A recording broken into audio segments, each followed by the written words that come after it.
Well, thanks so much for being here. I hope you're having a fabulous time in Banff, and you've been also in Yoho National Park, I understand, at Emerald Lake Lodge. No, their tour is going there.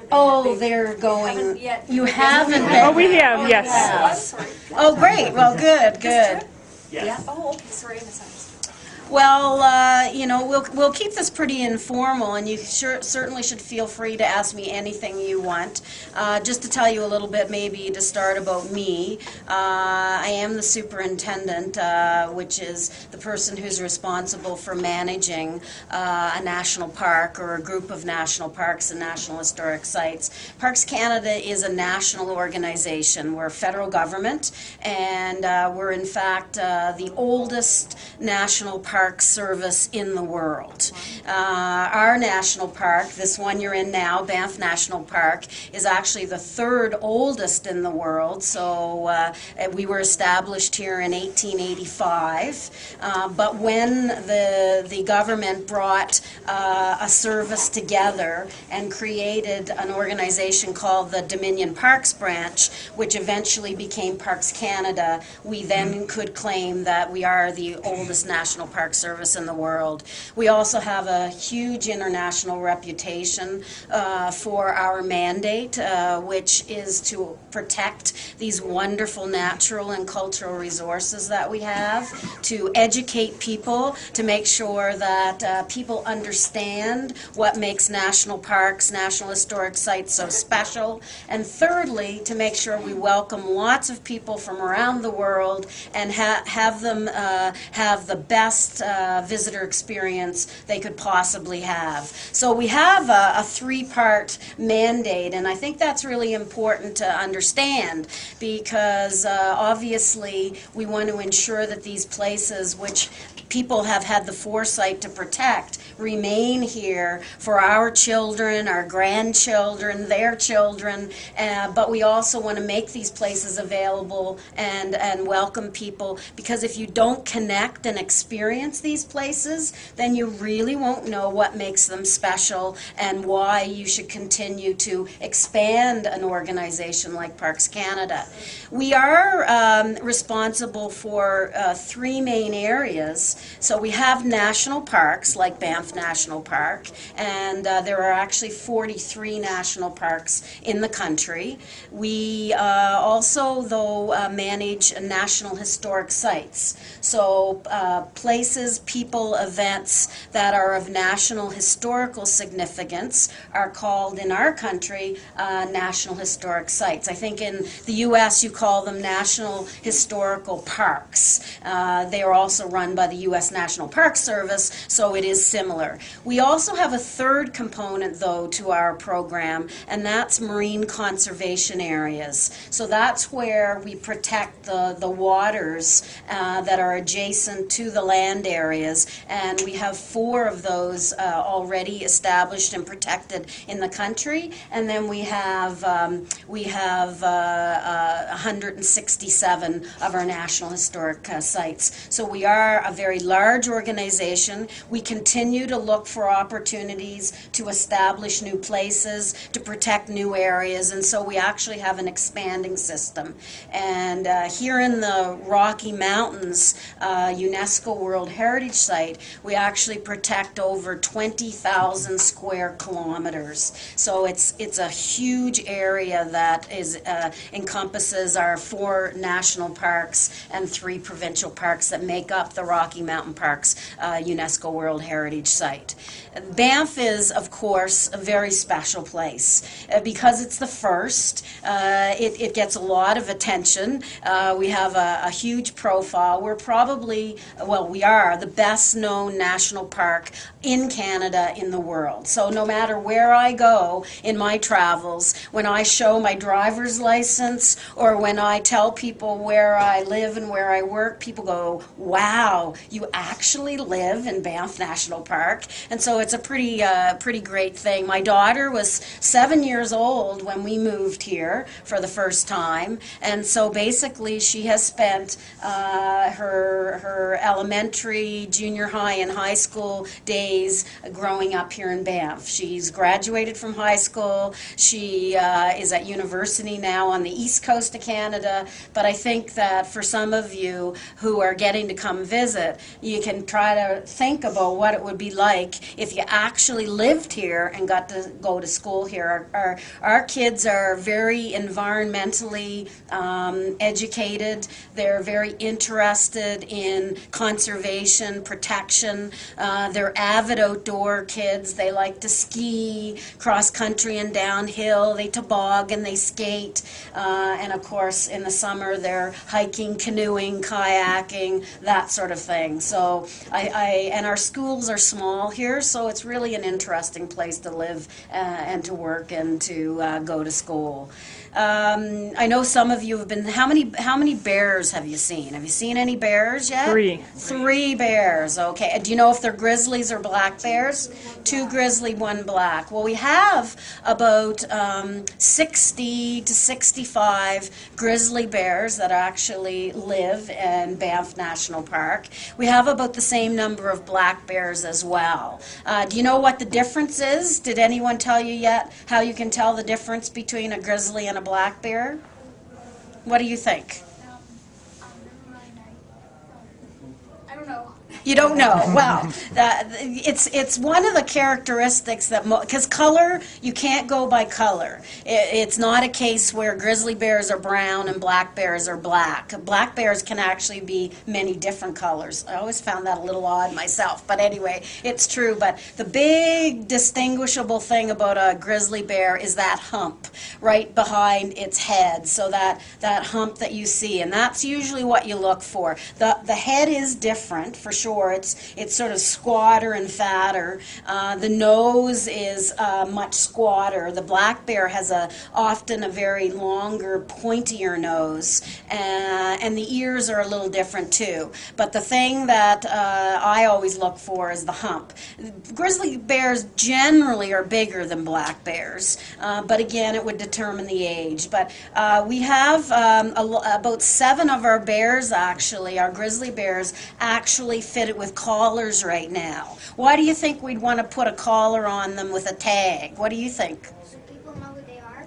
Well, that's good because we do. We use it we give them a number. We don't name our bears, but we give them a number, and then we can talk about a bear, like bear 64, and we also know where it's going, because it's really important for us as we're trying to protect such an important species like a grizzly bear, is to watch how it moves, the distance it travels, the path and the route that it's taking back and forth, and especially when we're dealing with female grizzly bears, sows, with cubs, it's really important to see how they're behaving, because really what we want to do is make sure that we have a healthy population of bears and they can move freely on the landscape. And of course, it's really important for people and bears to really learn how to live together, because we're going to have both, and we hope to continue to have healthy populations of both, but it's really important for us to see how the grizzlies are moving.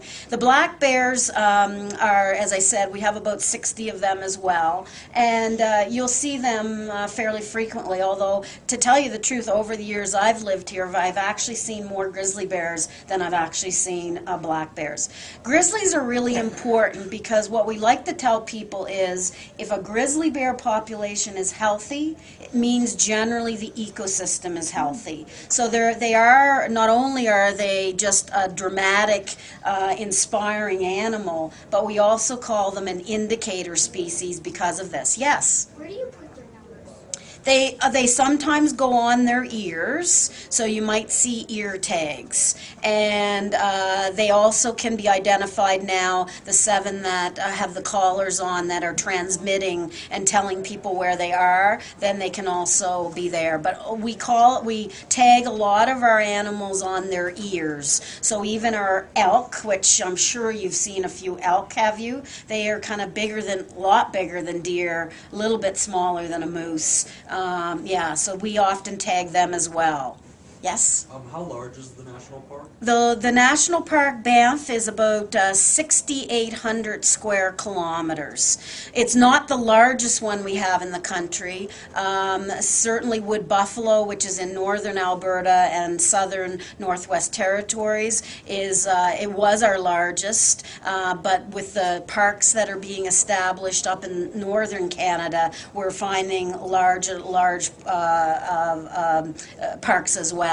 Our smallest is actually, we have two really small ones. We have Point Pelee, which is in southern Ontario, the very southernmost tip of Canada, and Prince Edward Island National Park, which takes up a portion of the province, Prince Edward Island. So those are actually our two smallest national parks. But Banff, Jasper would take you up to about a little less than 9,000 square kilometers. So Jasper is actually bigger than Banff. And then, but together, those four national parks, Yoho, Kootenay, Jasper, Banff, and 3 provincial parks are that 20,000 square kilometers that I mentioned. Yes. How healthy is the grizzly bear population right now? We feel it's healthy. We call it right now that it's stable. It is difficult because Banff National Park is made up of so much alpine and subalpine and rock and ice that it pushes all of our wildlife and our people and our transportation corridors into very narrow valley bottoms. So certainly we worry about that interaction with especially transportation like trains, cars, etc. We have an indicator that we don't want to lose more than 1.2 bears in any given year due to unnatural causes. And unfortunately, this past year we exceeded that number. But over the 20-year average, we've certainly been doing a lot better. We've taken a lot of steps to try to make sure that we have a healthy population, and we continue to do so. The first thing we did, garbage was a real problem 25 years ago. We had actually garbage dumps in the park, and so one of the things we did was we got rid of all of those garbage dumps. We brought in those great receptacles that you see all over the park and brought in those garbage-proof, bear-proof garbage containers. Then we did something really wonderful. When we were twinning our highway through Banff National Park, we started to add fences, and that cut down, as an example, about 94% of the elk deaths from on the highway, and generally about 82% of any deaths that occurred along the Trans-Canada Highway. At the same time, we did something that we're world renowned for, and that's our system of wildlife overpasses and underpasses. And if you've traveled along the Trans-Canada Highway, you would have noticed some of the overpasses for sure. And since 1996, when the first of those were going in, we've had about 240,000 wildlife crossings in those overpasses and underpasses. And do you know how we know that? Anybody have any idea how we might be tracking that? Yes. Well, that's right. We do a combination of things. We have cameras at the entrances and exits of some of those passes. We also have a little bit of wire or barbed wire in carefully placed places so that when an animal walks by, they get a little bit of their fur that comes off onto the wire. And then we can also then know who's coming across. And it's interesting because some animals, and this was kind of a leap of faith. We thought it would work when we did it, but we weren't positive. And for the first while, the animals had to get used to it. So we kept wondering whether they were going to use them or not, and then they did more and more. But what we found out was some animals like the overpasses and some like the underpasses. And it's got to do with whether they're an animal that likes the cover of, going under underground. So some of the cats, as an example, the cougars, etc., they would prefer to be protected. So they like the underpasses. Some of the larger animals just preferred the overpasses. So we get a real mix of the way they're being used. But it's interesting information to look at, and ensure has made us be able to look at these things. And the other thing is we really worked hard on our wildlife corridors. So we looked at where animals like to cross, and we made sure that we took facilities out of those places and relocated them somewhere else. So we gave animals those pathways that they could use to move around. Any other questions that you have for me? It's really an exciting place. Yes, Charles. I probably have a couple more minutes, but I would love for you guys to tell them a little bit about the kids program. Oh, for sure, for sure. Yeah, that's great. Well, this is a new national program that we have. It's called Explorers. You'll find it in our national parks and national historic sites across the country. We launched it here 2 years ago, and in July, actually, for, I think it was Canada Day, that we launched the program. So it's been fabulously popular for kids and families.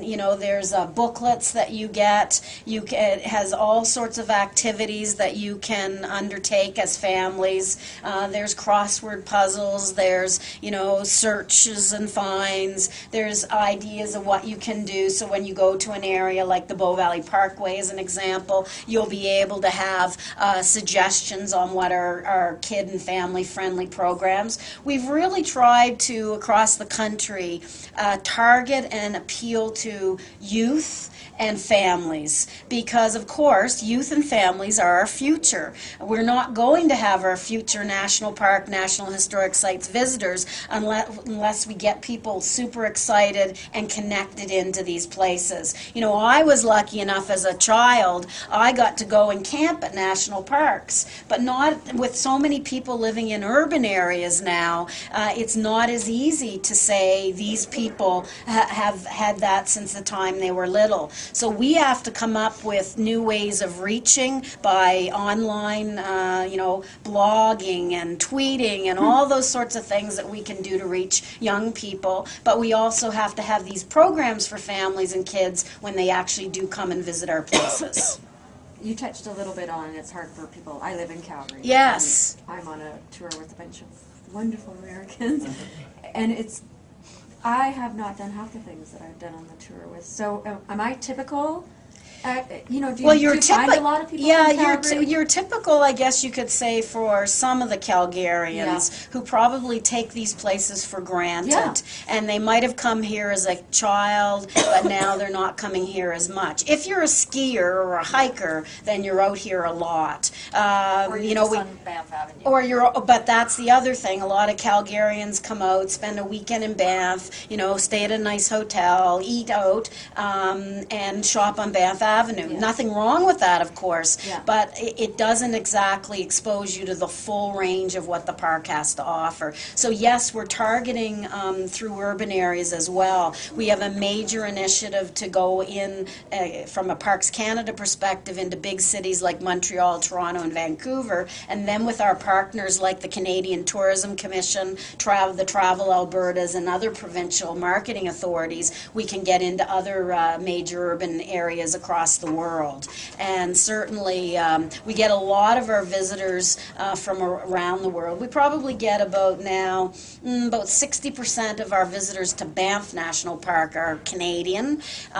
We used to have about 25% of our visitors from the United States. That's dropped to about 14%, and then the rest of our visitors come from around the world. We're very popular with countries like Germany, Asian countries. They're really attracted by our UNESCO World Heritage Site status, or in the case of Germany, for example, attracted by the great outdoor activities that we have. But yes, we have to do so much more to reach that urban Canadian and then obviously urban American. And I'm sure that the national parks in the United States, we're all finding that change.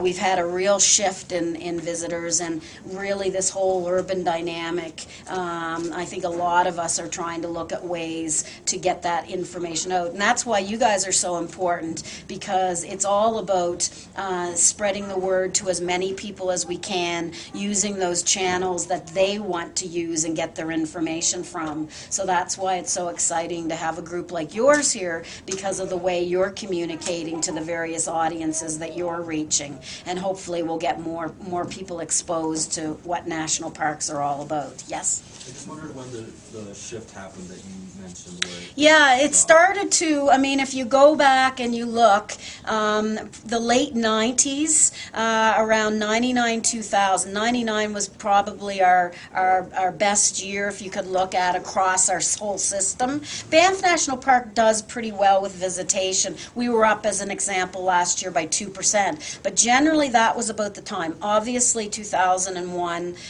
September the 11th was a big impact, but it was the economies that also came, the economic changes that occurred, the changes in the currency and what their values were, price of gas, it all goes together to create this change. But I think what happened was it took some international visitors longer because of their economies, to start traveling again. People started traveling where they lived, you know, big pushes for Canadians to stay at home, Americans to stay at home. So that's when we started to see those big changes occurring. But as far as the youth being somewhat disconnected, that's probably been happening over the last 10 years or so, that we've really seen a decrease in the number of young people who know what national parks would be about.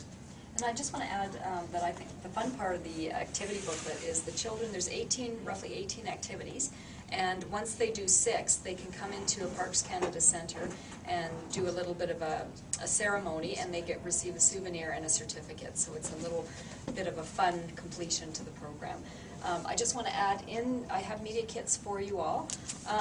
In there is the booklet, the activity booklet from last year. We have a new one coming out this year, but it gives you a sense of what it is. And just some background information.